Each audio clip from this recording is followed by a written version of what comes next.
Muy buenas y bienvenidos a un nuevo episodio más del podcast de vuestro podcast Estrategas del Trail y Run. Y hoy, la verdad que tengo a un gran estratega porque sin lugar a dudas es una parte fundamental del equipo de estrategas del Trail y Run. ¿Y por qué digo fundamental? Joder, porque al final es mi mano derecha el que está ahí todos los días junto a mí y al resto de personas que están dentro del equipo ayudándonos a dar todo y a conseguir el objetivo de nuestros corredores, ¿no? De nuestros triatletas, de nuestros ciclistas, de nuestros triatletas, de nuestros trail runners, perdona que me equivocaba ahí.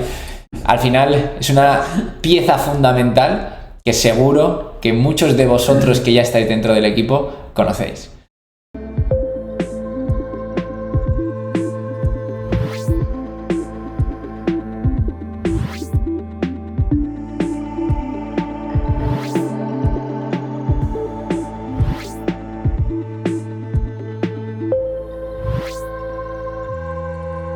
Muy buenas, mi queridísimo Antonio, ¿cómo estamos, crack? Estamos aquí de lujo. Bueno, el día de hoy pues vamos a estar ahí hablando un poquito como de la trastienda, ¿no? De esa parte que al final estamos los dos trabajando ahí a tope y me gustaría que lo conocierais vosotros también, ¿no? Así que, bueno, Antonio, cuéntales al resto de personas pues qué es lo que haces dentro del equipo, quién eres y cómo es que te tenemos aquí. Pues nada, mi parte principal es ayudar a todos los corredores a que consigan sus objetivos y lo más fundamental es la adaptación que tenemos desde un principio, con que todo empieza desde aquí Chim o otro compañero que coge el teléfono y empezamos con la comunicación. Y una vez entran en el equipo, me derivan a mí. Y con su encuesta que realizan al principio de todo, pues ya empezamos a funcionar, empezamos a adaptar los entrenamientos a sus horarios, a su vida, a su todo y a su nivel, sobre todo. Claro. Pero antes de meternos ahí en falla, Antonio, o sea, cuéntales un poquito, o sea, cuál es tu background, o sea, que has estudiado, dónde estás, para que la gente te ponga un poco ahí en perspectiva. Bueno, pues nada, yo estudié Ciencias del Deporte en Madrid y luego he ido derivando en otras disciplinas, en ciclismo, en triatlón, en trail, en running. Y poquito a poco pues nos hemos pasado al mundo online, que es más fácil el poder ayudar a más gente. Claro. Y durante mucho tiempo lo hemos estado hablando, ¿no? Que al final tú estuviste muchos años compitiendo en ciclismo, ¿no? Y a medida que ha ido pasando el tiempo ya te has metido más en triatlón y en correr por asfalto por montaña. Exacto. En ciclismo, pues no, la verdad no sé cuántos años he competido, sigo compitiendo, igual son ya 15, 16 años de ciclismo, 5 de triatlón y 2, 3, bueno, la pandemia. Maldita pandemia, me cago en la leche. Me han quitado años. Hizo estragos, Pues en 2015 o 2016 es cuando empecé a correr y con el triatlón. Claro. O sea, ya son más años de que estaba echando. Claro, al final, muchas veces, tío, yo lo que me he dado cuenta a lo largo de los años es que pierde la perspectiva, ¿sabes? De cuánto tiempo llevas haciendo ejercicio, cuánto tiempo llevas metido en esto, ¿no? Y al final la realidad es que es toda una vida. En muchos de nosotros, sobre todo, pues habrá gente que lo que ha empezado ha sido jugando a fútbol, como fue nuestro caso, luego pues ha derivado a empezar a correr o triatlón, dependiendo del lugar en el que estás, pero al final siempre intentas como estar unido al ejercicio, ¿no? ¿Por qué crees que sucede eso? Es parte fundamental, el ejercicio es parte fundamental porque es lo que nos mantiene en vida, vamos. Una persona que no se mueve está cogiendo boletos para irse antes. Que no tiene por qué, pero al final hay que mantener el cuerpo activo día tras día. O sea, da igual ejercicio que actividad física. Lo importante aquí es intentar ayudar a las personas y hacerles ver que se tienen que mover, sí o sí. Claro, sí. Y eso es una clave fundamental, ¿no? Porque mucha gente no considera que hay que hacer ejercicio solo cuando tengo que prepararme una prueba, ¿no? Y 3 meses antes, 6 meses antes, nos llega muchísima gente así. Y con un mes. Y con un mes antes, sí. Muchísima gente de que en el last minute voy a introducir la parte del ejercicio en el día a día. Y porque tengo una prueba y tengo un hito y tengo un objetivo. ¡Ostras! Pero no, o sea, ¿cómo lo ves esa parte? No, va a preparar... A ver, hay que mirar también el nivel que tenga esa persona, porque a lo mejor un corredor que quiera correr un 5K y que su objetivo sea terminar, pues en un mes se puede conseguir, en un mes, dependiendo también las aptitudes físicas que tenga. Pero por norma general no, los que te vienen son me he apuntado a un Ironman o a un maratón y es en 3 meses. ¿Y qué has hecho antes? Nada. Y es como no te voy a ayudar porque es algo que no me voy a poner y te vas a lesionar porque no has hecho deporte en tu puta vida y no te vas a poner a hacer deporte ahora y en un objetivo aquí. Hay que empezar con los cimientos. Claro, totalmente. De hecho, en la época del año que estamos ahora mismo, ¿no? O sea, inicio de enero, muchos propósitos son de ese estilo de voy a hacer mi primer maratón, voy a hacer mi primer Ironman. Ya, pero tío, ¿pero qué coño has hecho antes, no? O sea, hay que ir pues asentando esas bases que te permitan luego llegar un día y decir, vale, sí, me voy a plantar en la distancia mítica de maratón, 42 kilómetros. Sí, me voy a plantar en mi primer ultra de 100 kilómetros. Pero tienes que ir pasando step by step, ¿no? Sí, hay que ir, eso es, etapa tras etapa. Hay que hacer un mínimo de pruebas antes de un ultra. Que decirte, pues a lo mejor antes de un 50K de montaña hacer 3, 4, ya no competiciones, sino 3, 4 tiradas de 24 o 25 kilómetros para poder llegar con garantías a terminar sin lesionarnos un 50. Claro, al menos saber que no vas a morir durante el camino, ¿no? Eso es. Que de hecho, algo que sucede habitualmente ahora, ¿no? En las pruebas montañas sobre todo, es que muchos corredores se basan solo en la distancia, ¿no? Y si voy a hacer un maratón o 21 kilómetros, eso no es correr. Pero no me jodas, que son muchas horas. Sí, porque además que la montaña engaña. No es lo mismo un maratón de asfalto que uno de correr. En un maratón de asfalto en 4 horas te puedes plantar en la meta, un atleta popular. En un maratón de montaña, las 4 horas no son 10 horas. Es el que gana. Claro, 4 horas es el que son gana. 10 horas, entonces son 10 horas moviéndote. Hay que estar preparado para eso. Hay que estar fuerte. En subidas, en bajadas, ir aguantando esa cantidad de kilómetros. Y ya no solo esa parte, sino también la parte de acostumbrarte a comer, ¿no? Que eso es lo que muchas veces no se tiene en cuenta en estas pruebas de larga distancia. Joder, necesitas entrenar la parte del físico, necesitas entrenar la parte mental y necesitas entrenar la alimentación, ¿no? Eso es. Muchos de los que estoy entrenando ya, y ya lo saben, que soy muy cabezón en el tema de la comida. Les voy pautando cuándo tomarse los geles o el bocadillo o lo que lleven cuando son tiradas largas, porque es el entrenamiento invisible, el entrenamiento gástrico. Claro. Y no a todo el mundo le funciona lo mismo. Claro, sí, totalmente. Sobre todo eso, cuando ya son carreras o entrenamientos más largos, ¿no? Ahí es cuando empieza a ser más evidente la parte de la alimentación. El hacerles más hincapié en que tienen que comer y beber. Claro. Antonio, hay mucha gente que nos escucha que trabaja, o bueno, que el entrenamiento lo hace pues dentro de un grupo de entrenamiento o a través de internet, o por otra parte se autoentrenan, ¿no? Tú que también estás trabajando de forma presencial y también estás trabajando de forma online, ¿cuáles crees que son las diferencias más importantes respecto a una persona que se esté planteando? Yo me quiero meter en un grupo de entrenamiento o yo me quiero meter a trabajar con vosotros a través de internet. ¿Cuál crees que son las diferencias entre un punto y otro? Pues hay una que es evidente, y que la parte online, cuando tú mandas el entrenamiento, tú ya sabes el horario que tienes. En la parte presencial es el horario fijo. Al final es muchísimo más flexible. El deportista puede hacer el entreno cuando le venga bien a lo largo del día. No es presencial. a las 5 de la tarde. Si no vienes, pues te has perdido el entrenamiento. De esta forma online, pues al final dices, por la mañana no tengo hueco, sé que tengo una hora, al mediodía, pues a esa hora al mediodía voy a entrenar yo. Que entreno solo, pues es una putada, pero también en montaña corres solo casi. Sí, y todos los deportes de resistencia. Los fines de semana al final suelen ser cuando yo más hago hincapié en que intente juntarse, y las tiradas largas o entrenamientos más largos que los hagan con gente.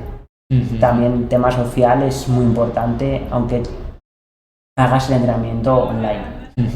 Claro, totalmente. ¿Y qué más aspectos verías diferentes entre una parte y otra? Para mí el más principal es ese. Luego sí que es verdad que en la parte presencial tienes más contacto con los atletas y les puedes corregir in situ.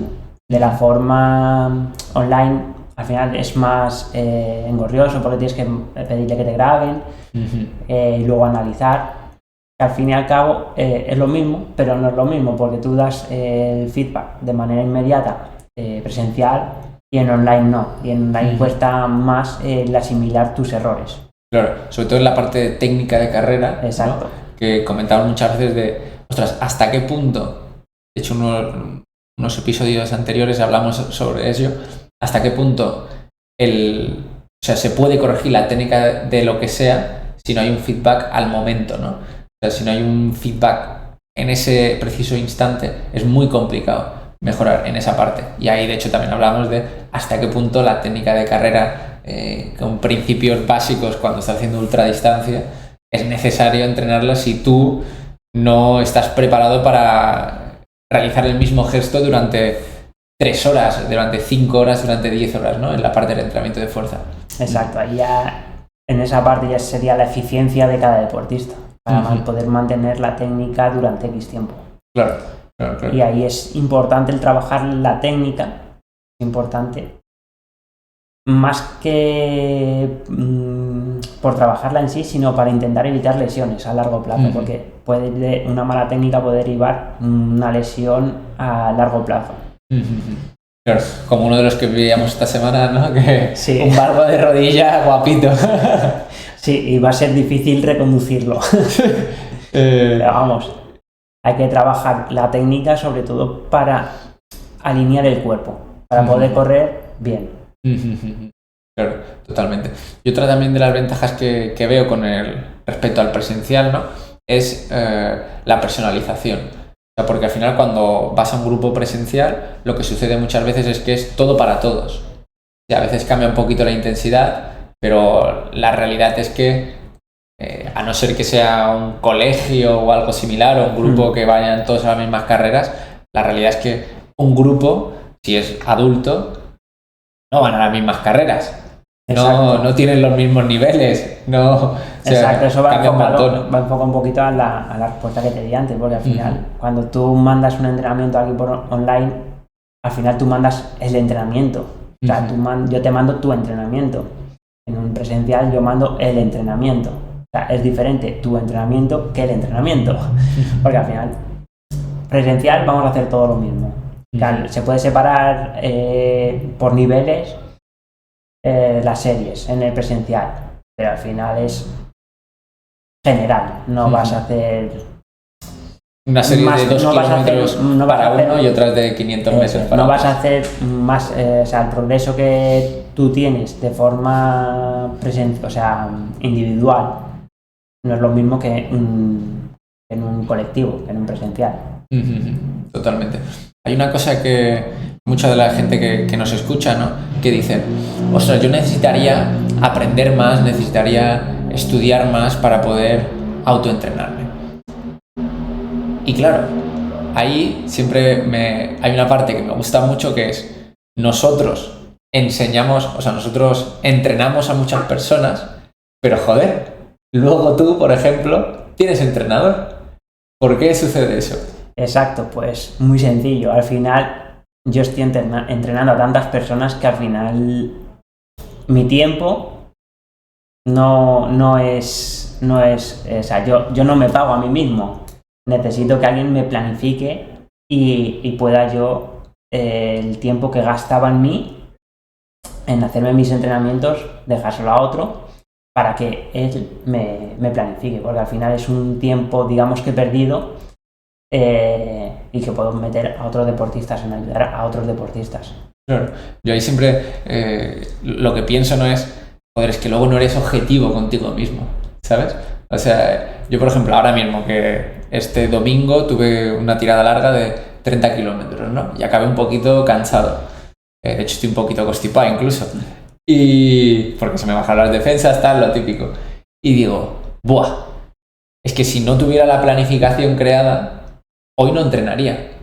Pasado no entrenaría. ¿Sabes? Porque digo, uy, me encuentro un poquito mal, tal. Si no supiera, si no tuviera una estructura de entrenamiento, al final, como no te sientes bien, dices, ¡buah! A ver si voy a caer peor, ¿sabes? A ver si voy a ponerme peor. Exacto, ese es otro punto que al final, si yo me entreno, digo, va, da igual, hoy no lo hago mañana. Mira, como no tengas tiempo, no entrenas. De esta forma soy un deportista más. O sea, yo tengo mi planificación y por mis cojones tengo que sacarle el entrenamiento. Si no puedo, pues ya hago un hueco. Al final hay que cumplir al 100% y tener todo el Training Peak en verde. Al final todo verde. Hay que jugar al verde. Total. Hay una parte esa que es la que he visto a lo largo de los años que se hace más evidente, ¿no? Que es la de, como tengo a otra persona responsable de lo que yo estoy haciendo, tengo que hacerle como un accountability, me sale en inglés, o sea, ¿cómo se llamaría esto? Le tengo que dar explicaciones, tengo que darle explicaciones a otra persona de por qué he entrenado, por qué no he entrenado. Claro, al final eso te obliga muchísimo más a sacar los entrenamientos. Sí, exacto. Sobre todo si tienes objetivos. O sea, si tienes un objetivo real, ya sea un UTMB, un campeonato de España, lo que sea, al final tú no puedes perder entrenamientos. Mira, cuando tienes un objetivo real que quieres competir de verdad, tienes que tener a alguien o es imposible, casi. O sea, no es imposible, pero es más complicado porque no puedes estar luego analizando tus entrenamientos. O sea, que al final es gestionar el tiempo. O sea, tú tienes que invertir tu tiempo en otra persona. No hay otra. Claro, totalmente. Antonio, a lo largo del tiempo que llevas dentro del equipo de estrategas, ¿qué es lo que crees que es más evidente a la hora de por qué la gente continúa trabajando con nosotros? ¿Qué crees que es lo que hace el punto que digas, joder, este tío hay que echarlo, ¿no? Casi. Al final es porque intentamos dar un mismo trato para todos. Al final les intentamos estar en contacto cada semana. Un mensaje, una llamada, un texto de voz, por Training Peak, por nuestra plataforma privada, por donde sea. Siempre tenemos ese contacto, esa revisión de entrenamientos. Al final somos una familia y al final la familia pues no se puede ir.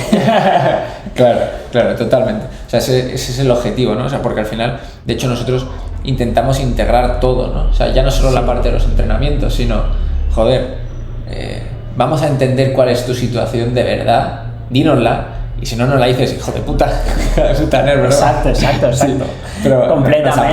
Nos ha pasado de... Sí, porque ha habido varios casos de gente de, oye, ¿por qué no estás entrenando? Pues me respondieron que no tenían tiempo. Digo, a ver, coño, ¿para qué estamos aquí? Que estamos para hacerte los entrenamientos, adaptártelos al 100%, que si puedes entrenar media hora, pues media hora entrenamos, que no hace falta entrenar 2 horas todos los días, que con media hora podemos ir haciendo. Al final son periodos que todos tenemos más cargas de trabajo durante X tiempo y nos tenemos que ajustar. Y no sabían que estábamos encima de ellos con los entrenamientos, pero si estamos hablando contigo, te estamos preguntando, vamos viendo cómo asimilas las cargas, vamos viendo todo, y si vemos que no está funcionando algo, te decimos que qué pasa. Si me dices que nada y veo que sigues sin entrenar, me cago en la puta. Coño, ¿qué está pasando? Dime dónde hay que mejorar eso. Claro. Nos adaptamos a tu tiempo. Claro. Y es una locura cómo la gente no se cree, porque al final no se cree que estamos encima de ellos, que se piensan que les mandamos una planificación y nada, las haces y ya te respondemos cuando acabes, si eso.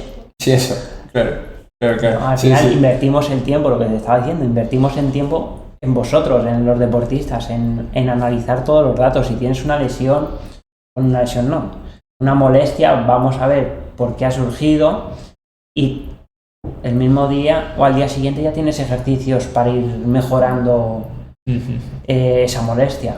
Claro, sí. Eso me hacía gracia al principio, ¿no? Que lo comentábamos, que me decías, yo, pero ¿por qué me dice esto? Me hacía gracia, ¿no? Pero mira lo que me ha dicho, que no tiene tiempo. Pero ¿cómo que no tiene tiempo? Pero si es justamente para lo que estamos aquí, ¿no? O sea, aparte de conseguir al final los resultados de los corredores, conseguir los objetivos, que eso, pues la verdad es que se nos da bien, sí. que consigan los hitos incluso de posiciones, que tenemos casos, ¿no? Aparte de eso, joder, que la cuestión es conseguir que el entrenamiento facilite la vida laboral y social. El entrenamiento tiene que ser un estilo de vida, que no te surja, que no sea un impedimento, que no sea una obligación el entrenar, que no veas el Training Peak y, joder, tengo que entregar. No, coño.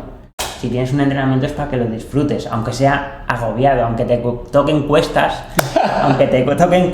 series encuestas, coño, hay que disfrutar, que al final vas a ver el fruto. Al final vas a plantarte en la salida y te vas a comer el mundo, aunque sea la mitad de carrera, pero coño, hay que disfrutar del deporte, hay que disfrutar del camino.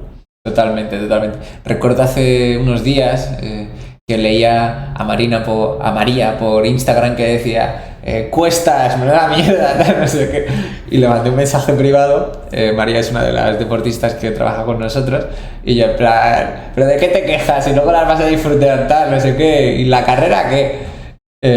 Y al final me hace gracia en esas partes de muchas veces hay corredores que no les gusta la intensidad, pero claro, es que esa intensidad luego te permite mejorar en las pruebas, luego te permite tener más tiempo para hacer otras cosas porque has trabajado en intensidad y eso supone que necesitas más tiempo de recuperación, ¿no? Exacto. Al final, bueno, en este caso, yo también la escribí por Instagram y la dije lo mismo. Tenemos la misma guerra. Tenemos la guerra continua de series, no, por favor. Series sí. Series sí. No lo sabía que la habías escrito también. Series sí. Ella lo sabe, que son con cariño. Al final son series con cariño. Son con cariño. Sí. Qué bueno. También uno de los casos, esos que me ha gustado, ¿no? que hemos comentado, es el de un opositor, ¿no? que al final consiguió pasar la prueba muchísimo mejor de lo que él incluso se lo planteaba. Exacto. Al final, pues eso, continuidad, esfuerzo y el escuchar las correcciones muchas veces es lo que te da los frutos. Porque hay mucho, esto es una guerra que tengo yo con todos, eso de la intensidad en Z1, Z2. Dicen, es que tengo que ir caminando yo. Son adaptaciones, al final nunca has corrido tan lento, te va a costar los primeros meses, pero a largo plazo vas a ver que vas a volar. Claro. Y está pasando ahora casos que gente que estaba caminando para ir a un pulso bajo, ahora estos locos del Strava están todo el rato con récords personales en los segmentos. Claro. y con menos frecuencia cardíaca media. ¿Lo ves? Al final no estamos ajustando a tus especificaciones, a tu vida, a tu todo, para ponerte el entrenamiento para que mejores, ya sea a nivel salud, a nivel deportivo, a nivel específico, porque hay gente que solamente quiere mejorar en las bajadas, por ejemplo, que muchos quieren eso, y al final, cuando eres constante, consigues tu objetivo. Claro, realmente, por ejemplo, en la parte de la montaña, ¿no? Son 4 estilos, o sea, es subidas, es bajadas, es llano, pero luego también está el caminar, ¿no? Sí. Al final las pruebas son largas y pues claro, tienes que caminar por cuestas y tal, y entonces, claro, necesitas trabajar todas esas partes. Hay gente que no es buena bajando, entonces claro, a eso hay que entrenarlo también, esa parte de las bajadas, para conseguir perder el miedo, para conseguir ir más rápido, Exacto. No solamente en el trail de subir. Hay carreras que se ganan bajando. A mí me ha pasado y pequé en no seguir a uno bajando y perdí una carrera bajando. Me cago en la puta. ¿Cómo fue esa? A ver, además dejaba aquí con... Fue la última carrera del circuito aquí de Sevilla de trail y cuando estábamos empezando a bajar la penúltima bajada se me puso uno en medio, era un sendero muy técnico y le perdí. Y ya no pude recuperar los 15 segundos que me sacó bajando, no los pude recuperar. Me cago en la puta. Y me quedé ahí con ese segundo puesto en la general. Bueno, en la general no, pero en mi categoría. Claro, ¿y ahí qué pensabas? Me cago en la puta. Qué estúpido he sido por dejar meterse a uno entre medias. Claro, la leche. Pero vamos, son cosillas que hay que ir mejorando. Y que era mi debut. O sea, era mi cuarta carrera en trail. En la vida hubiese podido ver yo esto. Claro. O sea, yo nunca me hubiese dicho, Antonio, vas a subirte a un podio en una carrera de atletismo. La vida. Y al final cuando disfrutas es cuando salen los resultados. Claro, totalmente. O sea, también ahí lo que pasa es lo que hablamos al inicio, ¿no? O sea, ¿cuál es tu punto de inicio? Eso es. O sea, eso marca mucho la diferencia, ¿no? O sea, porque realmente, claro, lo que ha supuesto ha sido una introducción a un deporte específico, pero realmente la base la llevabas anteriormente. Exacto. Y hablando de inicio, esto es otra cosa que nos hemos quedado antes, ¿vale? Cuando recibimos a un deportista, lo primero que le mandamos en el Training Peak son la evaluación de test, ¿vale? Porque ahí es donde vemos dónde cojean. Al final es ver qué punto débil tienen para focalizar los entrenamientos y poder mejorar para evitar las lesiones. Y casi todos tienen el mismo problema. Claro. La rodilla flan. La rodilla flan. En el e-balance que hace... Exacto. Y eso requiere mucho esfuerzo para poder fuertes y no lesionarse bajando, sobre todo, porque es fundamental tener fuerza en las rodillas y en los tobillos para no lesionarte, no caerte de boca, para cualquier cosa. Totalmente. Es un punto más que tenemos cuando entran los deportistas para focalizarnos en sus debilidades. Claro, sí. Os recomiendo a toda la gente que nos estéis escuchando por alguna de las plataformas que tenemos de podcast, ya sea por iVoox, Apple, lo que sea, o los que nos estéis viendo en YouTube, que busquéis al acabar o pongáis esto en pausa, busquéis el ejercicio de e-balance y lo practiquéis. Si cuando estáis haciendo ese ejercicio de repente la pierna, o sea la rodilla, os tambalea como si no hubiera mañana, hay que trabajar. Escribirnos para que podamos ayudar a que eso no parezca un flan, como dice Antonio, y podamos hacer algo con esa parte, porque al final realmente ese tipo de ejercicios, si se ven, o sea, si nos da un positivo, digamos, ¿no?, en el ejercicio, se ve que está muy relacionado con las lesiones. Entonces, cachondeíto, pero no cachondeíto. O sea, la probabilidad de lesionaros a la hora de realizar ese ejercicio de forma incorrecta, en plan, esta persona tiene algún tipo de debilidad, sí que supone que luego haya más fácil una incidencia en las lesiones, ¿no? Haya más fácil una posibilidad de lesionarse. Entonces, ojo con ese ejercicio. Si os da positivo, si lo estáis haciendo de forma correcta, en plan que os tambalea, por favor, por Dios, mandarnos un mensaje para que podamos ayudaros, porque no hay nada peor que lesionarse. Y la gente que se lesiona lo sabe. De hecho, tengo que decir, Antonio, una cosa que no te he comentado. Este último mes, ¿no?, ha habido mucha gente que se ha puesto en contacto con nosotros para poder empezar a trabajar. Y claro, la realidad es que para nosotros enero es un mes muy fuerte. O sea, hay mucha gente que quiere trabajar con nosotros, siempre hay lista de espera de que hay gente que quiere entrar. Y claro, no nos da tiempo a atender a todas las solicitudes, ¿no? ¿Te puedes creer que ya ha pasado en varias ocasiones que se ponen en contacto, tardamos varios días en hablar con ellos después de rellenar el formulario de solicitud y se lesionan? Sí. El último lo estaba leyendo antes. Una lesión en el tendón de Aquiles. Al final, autoentrenarse es malo.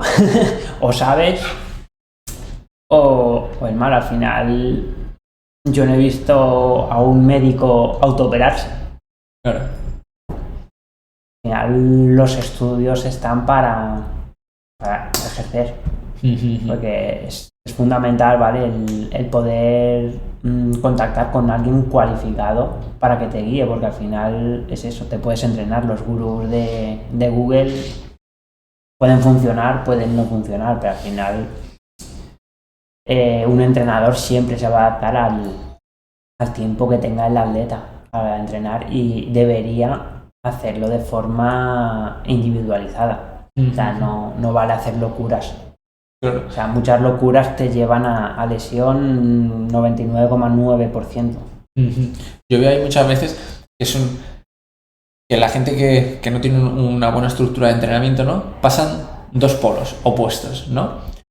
O que entrenan mucho y se sobreentrenan, o que entrenan muy poco y entonces no ven mejorías y de repente un día entrenan más y se acaban lesionando también, ¿sabes? O sea, veo siempre como esas dos partes opuestas, ¿no?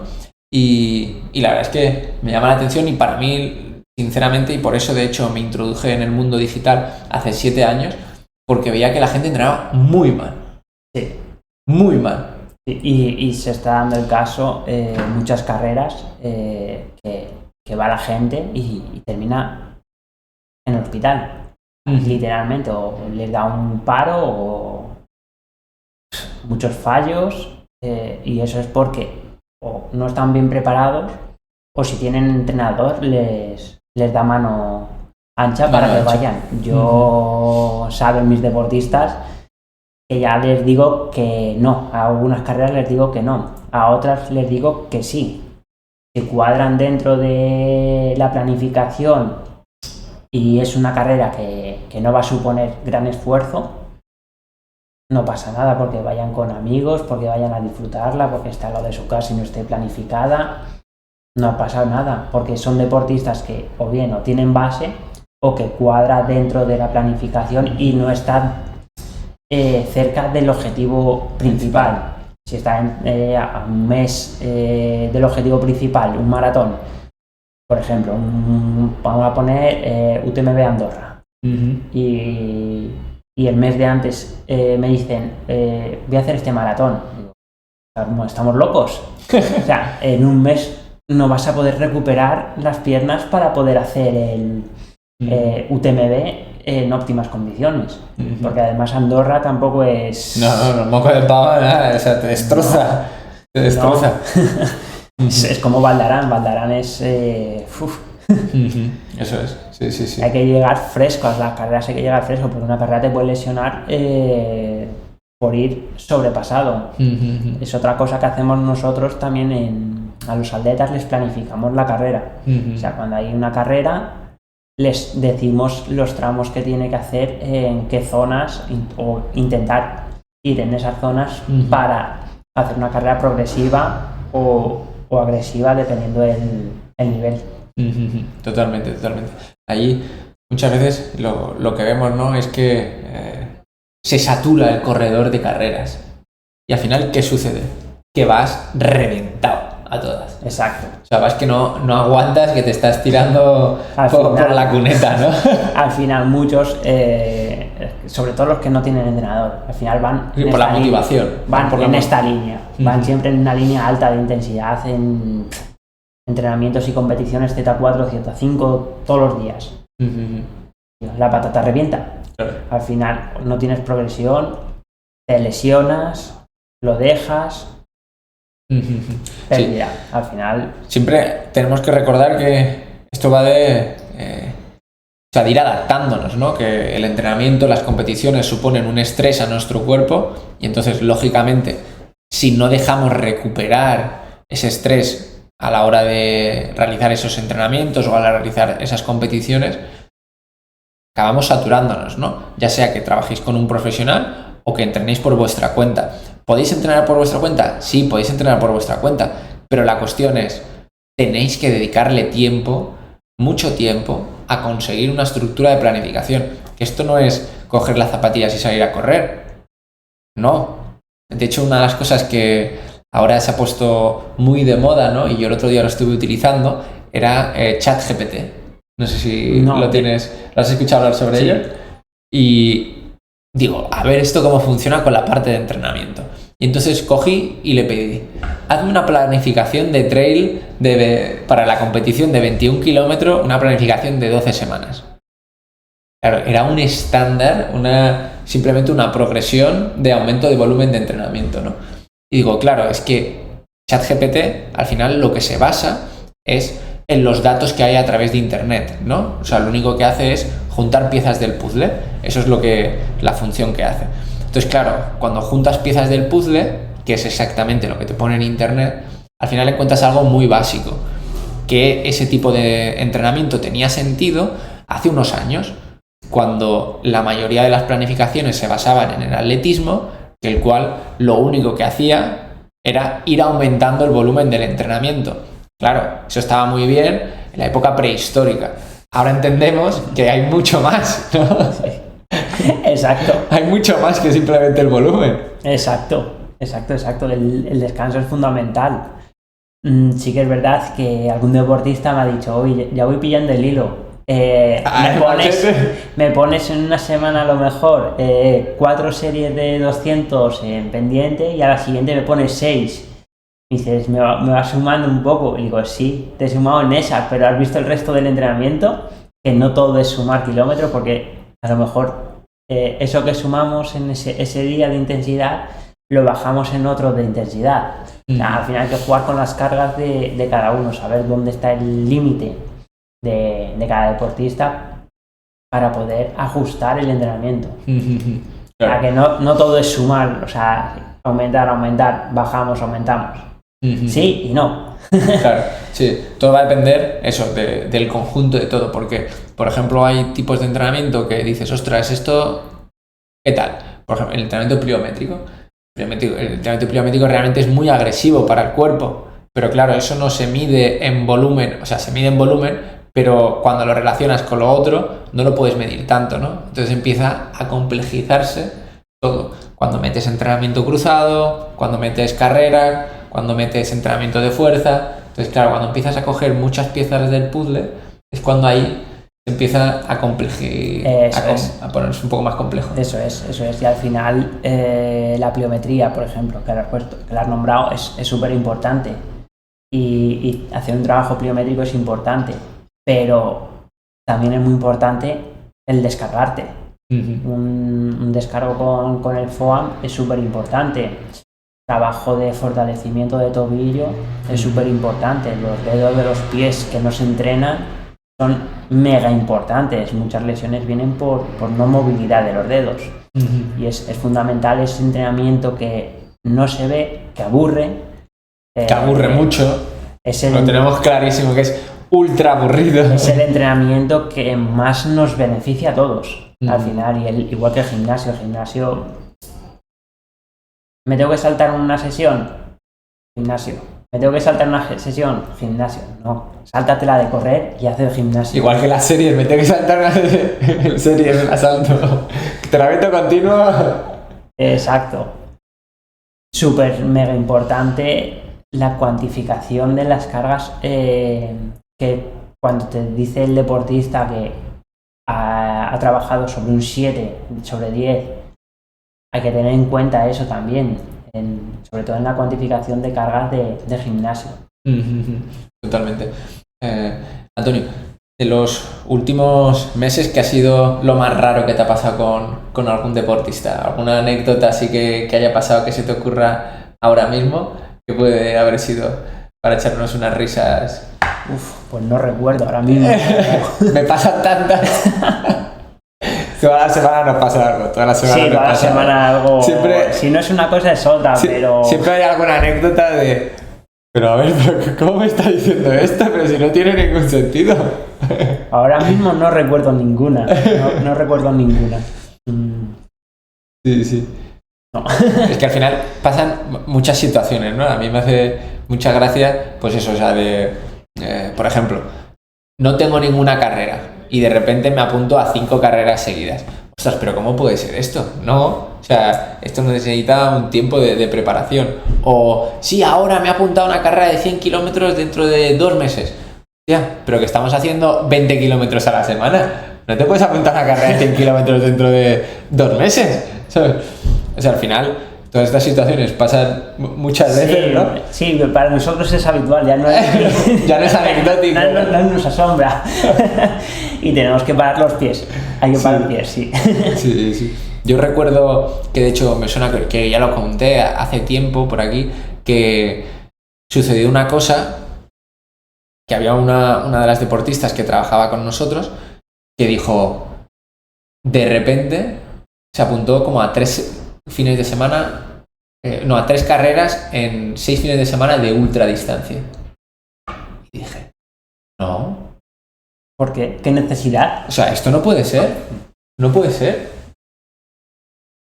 Y tanto no pudo ser que yo le dije, hasta aquí hemos llegado. O sea, yo no puedo jugarme tu salud. Exacto. Al final estamos para eso, para ayudar a la gente, no para destrozarles. Para destrozar ya están los entrenadores que entrenan a los deportistas élite. Exacto. Sí, nosotros, de momento, no tenemos ninguno. y eso, al final, el entrenamiento élite que muchos populares quieren hacer, no pueden hacer. Claro, una de las partes fundamentales de ese tipo de entrenamiento y de esos especímenes, ¿no?, es que la recuperación que consiguen es muy rápida y no es real respecto al 90% de la población que se consiga recuperar tanto, ¿no? Y luego, pues como dice Antonio, la realidad es que esos niveles no son saludables en la mayoría de los deportistas, porque el cuerpo se le lleva a un nivel tan alto que ya pierde esa parte de ser saludable, ¿no? De hecho, pues gente de deportes olímpicos que tengan algo de impacto, al final acaban que prácticamente no se pueden ni mover, ¿no? Exacto. Y luego otra cosa fundamental, ya para terminar este tema de élite popular, los élites viven del deporte, o sea, ellos entrenan y duermen. Nosotros entrenamos, trabajamos, la casa, la compra, todo. Al final no nos podemos mirar al espejo como si fuésemos un élite, porque es imposible. Claro. De hecho, eso, comentándolo alguna vez con algún entrenador que sí que trabaja directamente y específicamente con deportistas de élite, siempre comparamos, ¿no? Y él alucina con las cosas, ellos alucinan con las cosas que hacemos y nosotros alucinamos con las cosas que hacen ellos, ¿no? Y también una de las cosas que siempre me parece súper evidente es que, respecto una parte a otra, el deportista de élite nunca se cuestiona el entrenamiento. O sea, exacto, sigue rajatabla, a muerte, a morir, tal, y a lo que sea, ¿no? Exacto, y nosotros todos los días tenemos que estar explicando ¿y por qué hacemos esto? ¿Por qué hacemos esto? Claro. Es un poco diferente, ¿no? Sí. Al final también muchas veces sucede eso porque, claro, al deportista amateur no le gusta o nos gusta más aprender, y el deportista de élite no está para aprender, está para ejecutar y para conseguir resultados. Eso es una de las grandes diferencias entre un deportista y otro, ¿no? O sea, de hecho, pues hay algunos deportistas de élite con los que hemos podido hablar que no tienen ni idea del entrenamiento. O sea, no tienen ni pajolera idea. Exacto. Yo recuerdo algún caso que hemos tenido aquí que le preguntaba sobre el entrenamiento y me decía, ni idea. O sea, no sé lo que estoy haciendo. O sea, no sé cuántas semanas tengo de carga, no sé cuántas semanas tengo de descarga. No tengo ni idea. Yo simplemente hago lo que me mandan y punto. No, si me toca morir en el entreno hoy, muero. Si me toca morir mañana, muero mañana, ¿no? Exacto. Es anecdótico. Pues nada, Antonio, tío, para ir cerrando el episodio, nosotros dentro del podcast pues tenemos una gran frase, ¿no? Una gran pregunta que creo que no conocerás. No me la has hecho todavía. Creo que puede ser que no conozcas, y puede ser que ninguna de la gente que esté escuchando el podcast haya conocido, pero es que hay que hacerla. Además que ya llevamos más de 100 episodios, que esto es una auténtica locura. 102, para ser exactos. Creo que va a ser 101. Y 102 este. Si no recuerdo mal. Este si creo no, que da igual. Da igual, toma por culo. Más de 100. No lo sé, sí, yo tampoco lo sé. Y bueno, pues eso, la gran pregunta que es, por quien no lo sepa, que es la que da nombre al podcast, ¿no? Y al equipo y a todo, que es ¿qué es ser un estratega para ti, para Antonio, dentro del equipo? Pues organización.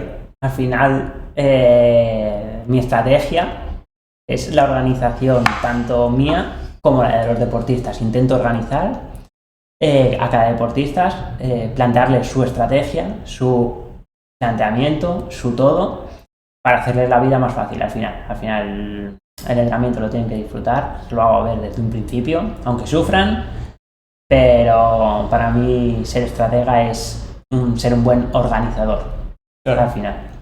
Bueno, totalmente. Sí, yo sé, es justamente como lo veo también, porque mucha gente al final piensa solo en el objetivo, ¿no? En conseguir esa meta, y realmente no es súper complejo conseguir la meta, pero es que es la meta, o sea, es el fin de todo lo que ha sucedido anteriormente, ¿no? Y eso es la parte más importante de todas, porque la meta es cuando llegas y ya está, pero todo el camino que has tenido que recorrer es lo más importante, es lo más importante, lo que llena al final. Totalmente. Así que nada, Antonio, muchísimas gracias por estar aquí en nuestro queridísimo podcast. Gracias por todo el tiempo que le dedicas a todos los deportistas, y que espero que estén aquí escuchándonos y escuchándote y viendo esa otra parte que seguramente muchos de ellos tampoco conocerán tanto, y para mí es un verdadero placer, sobre todo la gente que no está dentro del equipo, que pueda conocerte, y invitaros a todos a que trabajéis con nosotros y que metáis un poquito más de caña y que seamos más estrategas juntos. Un fortísimo abrazo y hasta la próxima.